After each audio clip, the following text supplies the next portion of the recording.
আসসালামু আলাইকুম। ঢাকা উত্তর সিটি কর্পোরেশনের অন্তর্ভুক্ত ৪৬ নম্বর ওয়ার্ড সানপাড়া সোসাইটির সাথে আমরা এখন যে জমিটা দেখতে পাচ্ছি এই এলাকাটা আপনার সোসাইটি।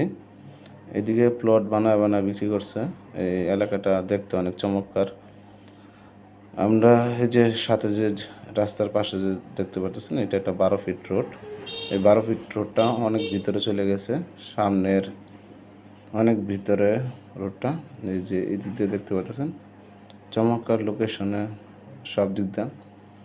আর সোজা বরাবর যে সীমানা এন থেকে এই পিলার, এই পিলার থেকে এই পিলার বরাবর ৪ কাঠা রাস্তা আপনি পাবেন ১২ ফিট। অনেকে আপনারা চান যে চানপাড়া, উত্তরখান, ময়নাটেক, দক্ষিণখান জমি কিনতে চান, তারা আমাদের পাশে থাকবেন, নিয়মিত ভিডিও দেখবেন। অবশ্যই আপনার চাহিদা পূরণ করার চেষ্টা করব। আমরা নিয়মিত ভিডিওগুলো দিই, আপনারা অবশ্যই লাইক কমেন্ট করবেন, অন্যকে দেখার জন্য সুযোগ করে দিবেন। আর এটা জমিটা একবারে উঁচু জমি, আপনি এই মুহূর্তে এসে যদি বাড়ি করতে চান সেক্ষেত্রে করতে পারবেন। আর ডিমার্কেশন করা আছে, কখনো ঝামেলা নাই। আর জমির কাগজ খুব ভালো আছে, কাগজ আপনি দেখে নেবেন। সরাসরি আসবেন, এসে জমি দেখবেন, দেখার পর যে ভালো লাগে, ভালো লাগার পর মালিকের সাথে বসবেন, বসে আলোচনা সাপেক্ষে আপনি কাগজ নিয়ে যাবেন। আমরা মূলত ভিডিও করি, সার্বিক সহযোগিতা করতে পারি, এর বেশি কিছু না। আপনার কাগজ আপনি নিজ দায়িত্বতে দেখবেন, দেখে আপনি নেবেন।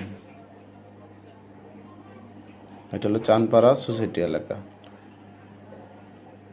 আর জমি যদি দেখতে চান অবশ্যই একদিন আগে আমাদের সাথে যোগাযোগ করবেন, কেন আমরা অনেক কাজে ব্যস্ত থাকি।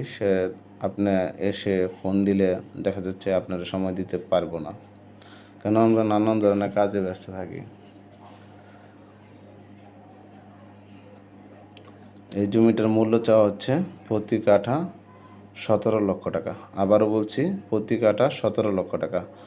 আর এই জমির আসার লোকেশন হলো আবদুল্লাপুর থেকে চানপাড়া সোসাইটি, মিনিমাম ৬ থেকে ৭ কিলো দূরত্ব হবে।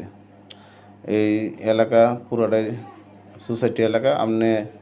এটা হলো আমরা একটু পিছন সাইডে আসছি, তার জন্য খালি প্লট দেখা যেতেছে। সামনে যদি আমরা এদিকে যাই তাহলে আপনি দেখতে পারবেন যে প্রত্যেকটা প্লট আপনার অনেক সুন্দর করে করা আছে।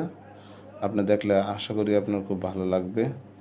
অবশ্যই আপনি আসবেন, আমাদের সাথে কথা বলবেন, কথা বললে আপনি আসার চেষ্টা করবেন। অনেকে আপনারা ফোন দেন, ফোন দিয়ে আসবেন না, তারপর আপনারা আমাদেরকে আশ্বাস দেন না, আশ্বাস দিবেন না। অবশ্যই আপনি আসার চেষ্টা করবেন। তো ভালো থাকবেন, সুস্থ থাকবেন। আল্লাহ হাফেজ। নতুন কোনো ভিডিও নিয়ে আপনাদের মাঝে আবার আসবো। তো ভালো থাকবেন। আল্লাহ হাফেজ।